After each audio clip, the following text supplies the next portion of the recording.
안녕하세요. 참 세상에는 많은 일이 벌어지는 것 같아요. 저에게도 믿기 힘들 정도로 마음 아프고 다시는 돌이키고 싶지 않을 정도로 비참하고 슬펐던 순간들이 있었습니다. 제가 나이가 65년생입니다. 나이가 좀 있죠? 저는 시골에서 자랐는데요. 워낙 순수하고 비 오면은 미꾸라지 잡아서 엄마 가져다 드려 추어탕도 해 먹고 배고플 때 다슬기 잡아서 냄비에 소금 살짝 쳐서 애들이랑 빼먹기도 하고 그러면서 자랐죠. 순박하게 살던 제가 20살이 되어 서울에 올라갔을 때 제 인생도 180도 바뀌게 되었어요. 한 남자를 만나고 나서부터 저는 예상치 못했던 일들을 겪게 되었고 그게 저를 무너뜨리고야 만 거죠. 그 남자는 저보다 10살이나 많은 남자였어요. 가족들의 품을 떠나서 병원에 취업을 하게 된 저는 사회생활이라는 것을 처음 해보게 되었고 그 과정에서 저를 돌볼 틈도 없이 많이 무너지고 상처받고야 말았습니다. 시골 출신의 배운 것 없는 어린 여자를 얼마나 사람들이 만만하게 보았겠어요. 마음이 아프고 찡하고 또 속상하기도 하고 그랬죠. 그때 저는 누군가에게 의지할 사람이 필요했고 마침 저에게 호감을 표시하는 병원 의사인 그 남자를 만나게 된 거였어요. 저는 어렸을 때부터 의사에 대한 환상이 있었고 도깨비 감투 같은 것이 저에게 씌워지면서 이 남자를 놓치면 안 되겠다는 생각이 들었습니다. 그렇게 그 남자와 교제를 하던 중에 예상치 못하게 임신을 하게 되었습니다. 피임까지 꼬박 했는데 갑자기 찾아온 뱃속의 생명체는 저를 혼란스럽게 했지만 저와 교제하고 있었던 남자는 저에게 걱정하지 말라고 아무런 겁먹지 말고 내가 당신을 지킬 거라고 하면서 청혼을 했습니다. 아이는 내가 책임질 거니까 나에게 기대라고 하면서요. 저는 알겠다고 정말 너무너무 고맙다는 말과 함께 그렇게 그 남자와 결혼해서 아이를 낳았고 3년간은 아이 키우느라 정말 눈코 뜰 새 없이 지나가게 되었어요. 그런데 이상하게 여자들은 미세하고 뭔가 촉이 잘 발달되어 있잖아요. 저도 그걸 느끼고야 말았습니다. 제 남편이 갓난아이를 낳은 저를 두고 바람을 피웠어요. 같은 병원에서 근무하는 인턴 여자와 교제를 했고 저 몰래 그 여자는 그 남자가 유부남인 것을 알고 있음에도 불구하고 불륜을 저지른 거죠. 제가 남편이 근무하는 병원에서 원무 담당을 했기 때문에 겹치는 지인들이 저에게 조심스럽게 상황을 전달해 주었고 제가 부탁을 해서 그 둘이 함께 있는 모습을 전달받아서 소송을 하게 된 거죠. 처음에는 아이 때문에 참고 살까 몇 번 고민해 보았지만 나 당신 불륜한 거 다 알아. 어떻게 할 거야? 우리 아이는 한 번만 용서해 줄게. 그냥 내가 참고 다 덮을게. 라고 하자 남편은 사과가 아닌 아니야. 미안해. 나 당신 더 이상 안 좋아해. 나 지금 만나고 있는 이 여자가 내 인생의 정말 첫사랑이자 끝사랑이 될 것 같아. 나 누굴 이렇게 절절하게 좋아해 본 적 단 한 번도 없어. 나 놓아줘. 우리 이혼하자. 내가 위자료랑 양육비 다 줄 거야. 라고 말을 하는 겁니다. 얼마나 배신감이 크고 그랬겠어요. 저는 할 수 없이 알겠다고 당신의 뜻이 그렇다면 이혼하자고 그리고 천벌받으라고 하며 그렇게 둘이 갈라섰고 저는 갓난아이와 함께 친정집에 들어가서 양육을 했습니다. 정말 속상하고 죄송했어요. 엄마는 그리 서울로 보내는 게 아니었는데 애 서울로 보내놨더니 덜컥 임신해서 네 인생만 구렁텅이로 빠져들었다고 하시는데 마음이 찢어질 것 같았습니다. 정말 아이 키우느라 눈물을 흘리고 말 못할 사정들을 많이 겪었는데 그럼에도 불구하고 제 아이는 누구보다 밝고 이쁘고 그리고 찬란하게 잘 자라주었습니다. 엄마가 우리 예슬이 아빠 없이 키우게 한 것 같아서 정말로 너무 미안해. 우리 예슬이 어딜 가든 환영받고 사랑받을 자격이 있는데 그렇게 못한 것 같아서 엄마 마음이 정말 찢어진다. 아빠 사랑 못 받은 것 같아서. 엄마, 제발 그런 말 하지 마. 내가 누구야? 나 엄마 딸이야. 엄마 딸은 아빠 사랑 안 받아도 항상 잘 살 수 있어. 알겠지? 그러니까 엄마, 너무 걱정 마. 그리고 엄마 사랑 너무 많이 받아서 내 마음속에서 지금 그 사랑 흘러 넘치고 있어. 알고 있지, 엄마? 하면서 씩 웃었습니다. 저는 그런 딸에게 참 고마웠어요. 딸은 고등학교를 서울로 가게 되었습니다. 특수고등학교를 갔기 때문이었어요. 아무래도 제가 서울에서 혼자 상경했다가 사람들에게 치이고 많은 상처를 받으면서 힘들었던 적이 있었기 때문에 딸이 무척 걱정이 되어서 저도 딸과 함께 서울로 올라갔어요. 솔직히 말하면 지방에서 사는 게 물가도 그렇고 집값도 그렇고 훨씬 더 살기 편한데 딸을 혼자서 서울로 보낼 수는 없으니까 제가 빚을 내서 이사를 간 거죠. 딸은 고등학교를 다니면서 공부 때문에 무척이나 힘들어했어요. 연극 관련 학과를 준비하는 아이였기 때문에 실기하는 과정에서 무척이나 눈물도 많이 흘리고 아파하고 마음이 찢어지는 듯한 고통을 느끼는 걸 제가 주변에 있으면서 다 보았습니다.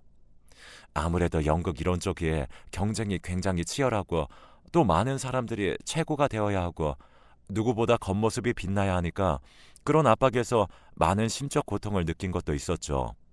또 딸이 워낙에 완벽주의 성향을 가지고 있다 보니까 더더욱 심리적으로 고통스러운 것도 있었지요. 그래도 이러한 과정을 다 겪고 나서 딸은 당당하게 또 멋지게 자기가 원하는 대학과 학과에 당당하게 입학할 수 있었어요. 저는 처음에 그 사실을 듣고 얼마나 기쁘고 또 소리 지를 정도로 짜릿했는지 몰라요. 우리 딸은 내가 못 해본 것들을 다 해보면서 살았으면 좋겠다. 그러면 얼마나 좋을까 하면서요. 그렇게 딸은 저의 소망을 담아서 대학교 1학년 생활을 정말 알차게 보냈습니다. 하지만 그런 행복도 얼마 가지 않았어요. 딸이 임신을 하고야 만 겁니다. 저와 똑같은 절차를 밟게 된 거였어요. 엄마, 혹시나 해서 그래서 임신 테스트 해봤는데 2줄 나왔어. 나 어떡하면 좋아? 라고 하는 거예요.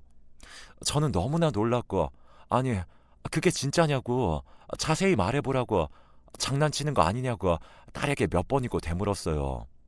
하지만 딸은 농담 아니야. 나 진짜 심각해.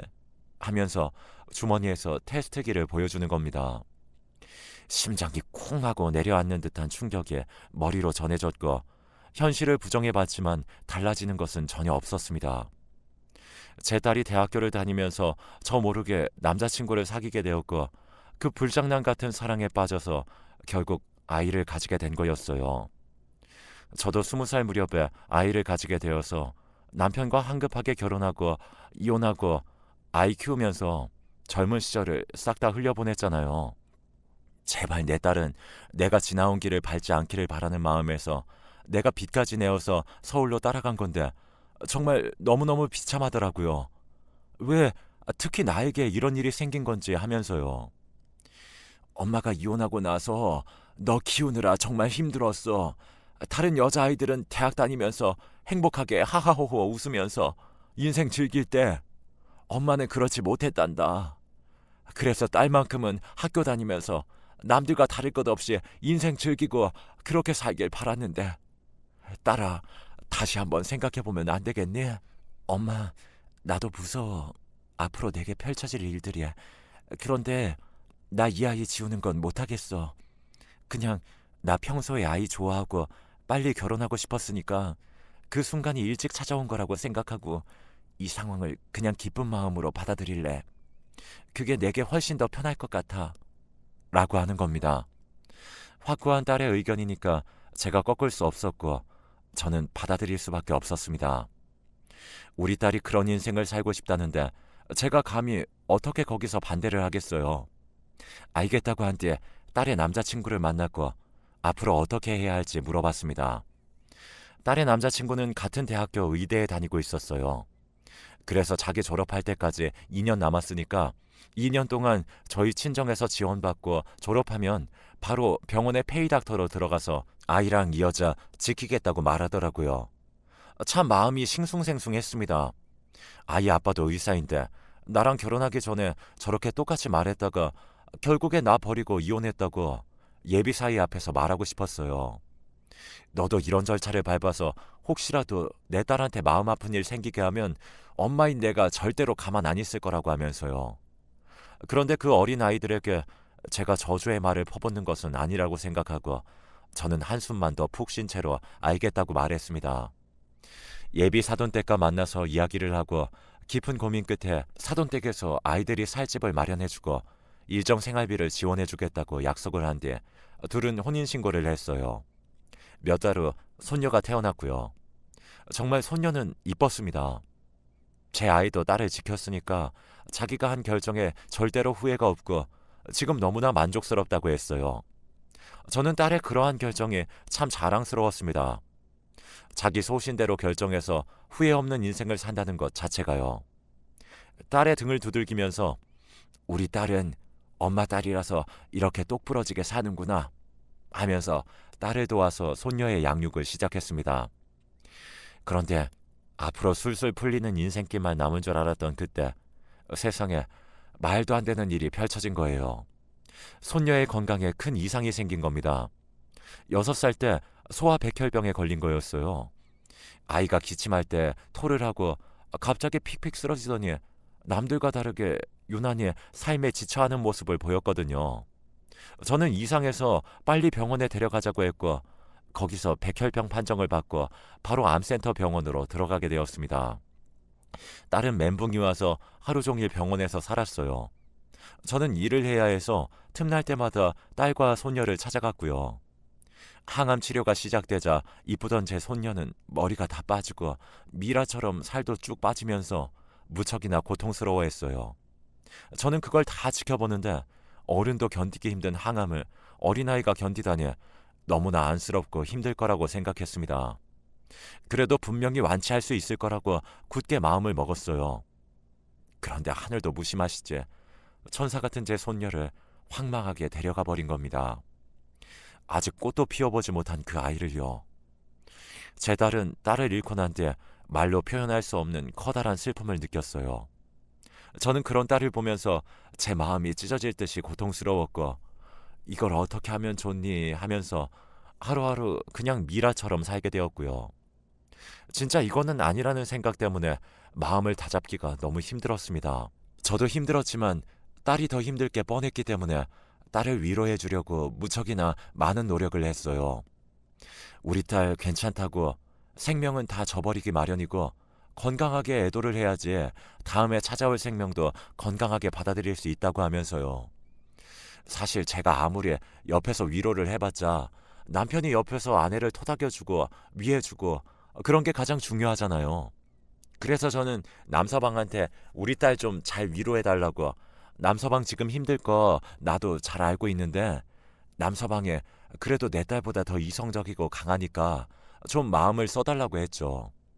그런데 그럼 난서방이 저와 제 딸을 배신한 겁니다. 손녀가 죽었음에도 불구하고 저희 둘 몰래 불륜을 하고 있었던 거였어요. 페이닥터 같이 하는 이혼녀랑요. 그걸 어떻게 알았냐면요. 제 딸의 친구가 말해준 거랍니다. 딸이 슬퍼하면서 무기력하게 침대에 누워있을 때 갑자기 딸의 친구가 전화가 와서는 너 괜찮아? 아이 하늘나라에 보내면서 얼마나 힘들었겠어. 난 괜찮아. 전화해줘서 고맙다. 그래 다행이야. 그런데 있잖아. 너 남편이랑 이혼했어? 아니 무슨 말이야 그게? 뭐? 이혼한 거 아니었어? 아니 이혼한 것도 아닌데 네 남편은 왜 그런 짓을 하는 거지? 이상하네. 신랑이 나 모르게 뭐 진행되는 일이 있기라도 한 거야? 라고 물어보자 그 친구가 자기가 들은 이야기를 제 딸에게 말해준 거였어요.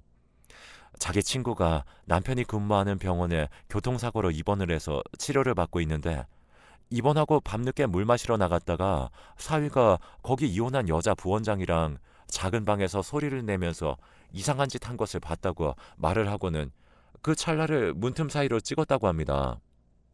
제 딸은 그 사진을 보여달라고 했고 딸은 그걸 보고서 거의 기절할 듯이 놀랐고 큰 충격을 받았습니다. 정말 전 남편이랑 내 사위가 똑같은 일을 하는구나 하면서 속이 부글부글 끓어오른 저는 참을 수 없는 분노를 느꼈고 바로 사위에게 찾아가서 힘껏 뺨을 내리쳤습니다. 자네가 그러고도 사람이야? 사람이라면 절대로 해서는 안 될 행동을 그렇게 뻔뻔하게 할 수가 있나? 하면서요. 사위는 눈을 동그랗게 뜨고 그게 무슨 말이냐고 저에게 말했고 저는 딸에게 받은 불륜 사진을 사위 얼굴 앞에 내보이면서 입이 두 개라도 말할 수 있겠냐고 소리를 질렀어요. 사위는 어떻게 이 사진을 하면서 고개를 푹 숙인 채 그렇게 되었다고 그냥 딸 잃은 슬픔을 동료들과 나누다가 갑자기 이상한 감정이 느껴졌고 이게 사랑이라는 것을 알아서 도덕적으로 어긋난 짓을 했다고 실토하더라고요. 진짜 허망하고 어떻게 이럴 수가 있지 하는 생각에 살기가 싫어졌습니다. 저는 그냥 냅다 사위의 뺨을 갈겼고 사위는 죄송하다고 이혼하겠다고 하면서 자리를 떴습니다. 제 딸과 사위는 이혼했지만 딸은 그 이후로 큰 충격을 받았어요. 그래서 우울증도 걸리고 죽겠다고 시도도 하고 심각했습니다. 저는 엉엉 울면서 내가 너 없으면 어떻게 사냐고, 제발 살아만 있으라고, 시간이 해결해 줄 거고 너의 그 달고 다른 마음도 다 치유해서 낫게 해줄 거라고 위로를 해주었지만 그 위로는 소용이 없었죠. 새벽에 이상하게 눈이 번쩍 떠져서 불안한 마음에 핸드폰을 봤더니 딸이 문자 하나를 남겨둔 겁니다. 엄마, 미안해. 나 이미 지쳤나 봐.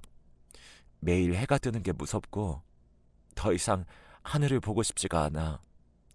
더 이상 세상의 공기를 마시고 싶지 않아.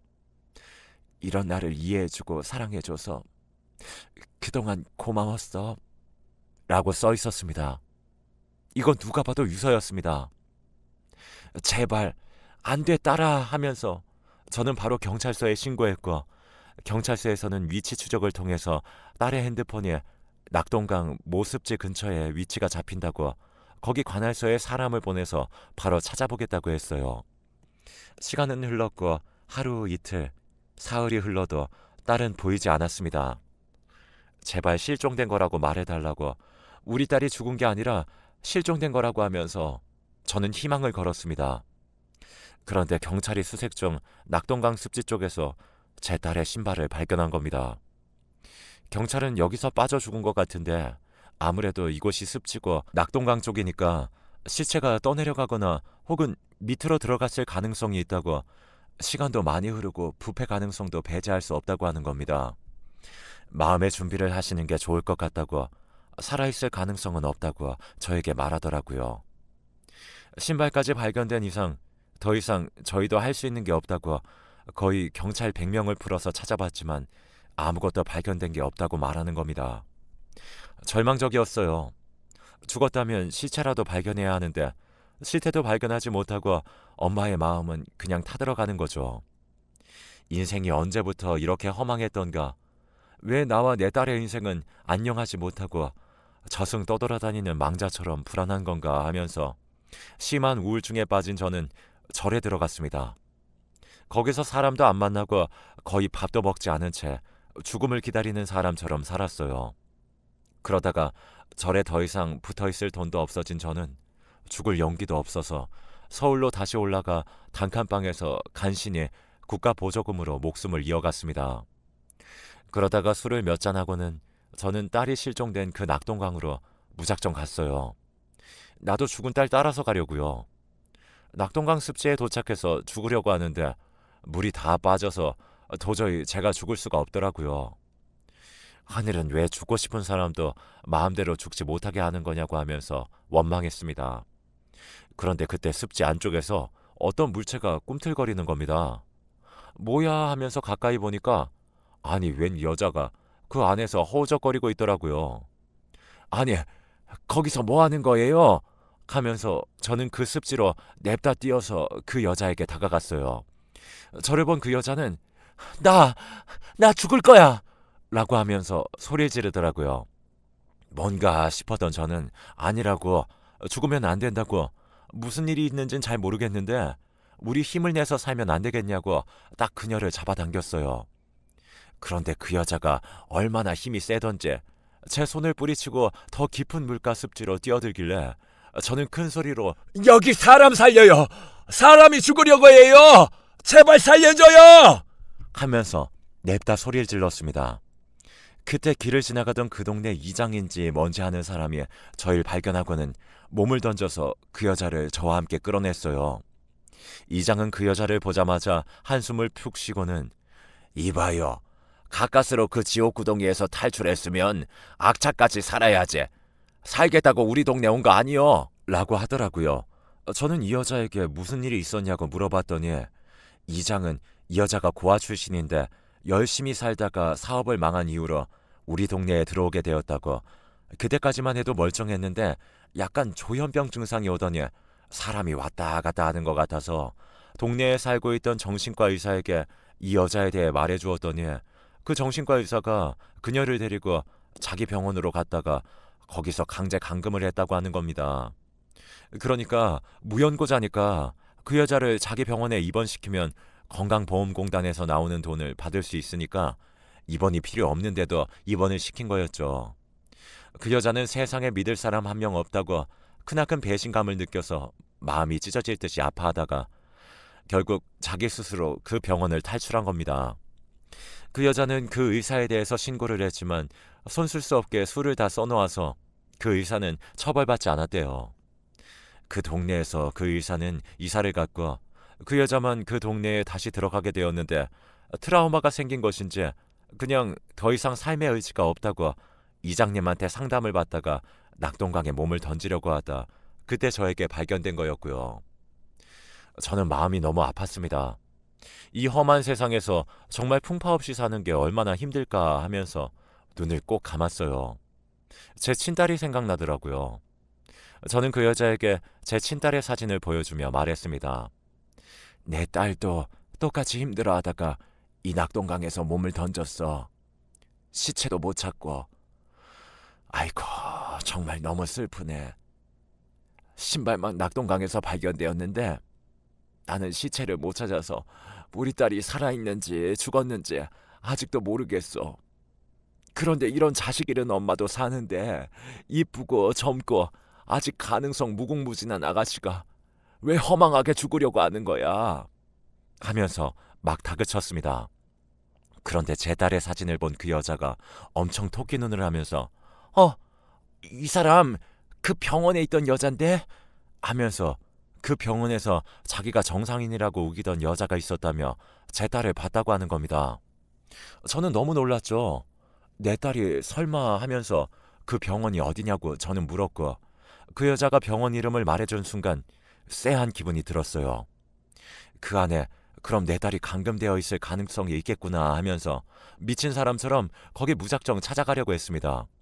그런데 이장은 그 병원 우리 동네에 살았던 의사놈이 운영하는 곳인데 쉽지 않을 거야. 일단 내가 그놈이랑 친분이 있으니 그놈의 병원에 찾아가서 내부를 보고 그리고 그쪽 딸을 찾아보겠습니다. 라고 했어요. 저는 그래주면 감사하겠다고 했고 이장님은 그 병원에 갔습니다. 얼마나 지났을까요? 이장님이 저에게 사진 한 장을 보내주는데 그 사진은 방 안에 누워있는 제 딸의 모습이었습니다.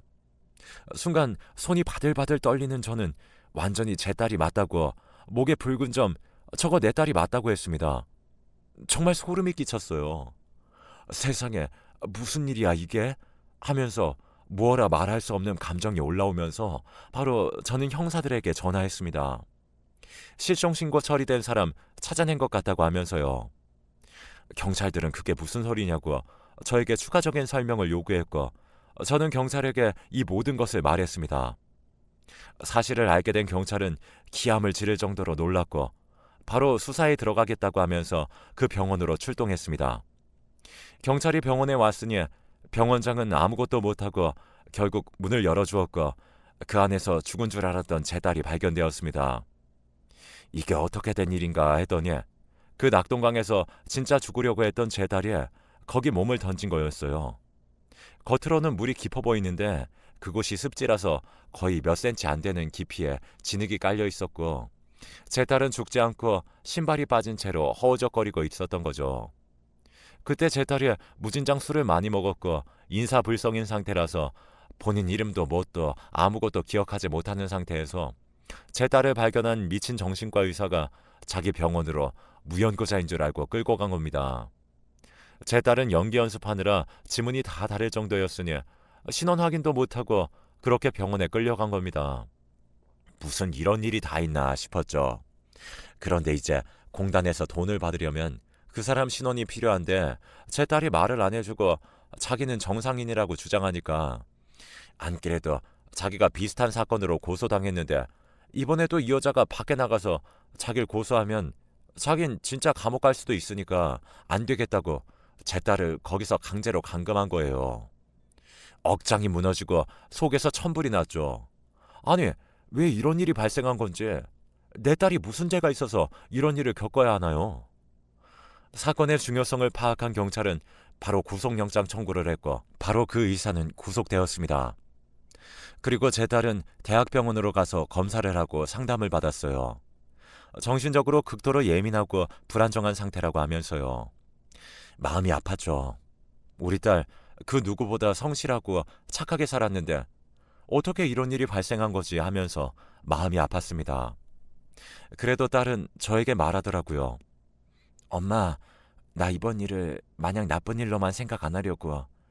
사는 게 싫어서 죽으려고 몸을 내던진 내게 누군가 새로운 삶을 살 수 있게 만드는 계기를 준 거라고 난 생각해. 그래서 나 지금 행복해. 감금되어 있다가 일상을 되찾았으니까 이보다 더 좋을 일은 없다.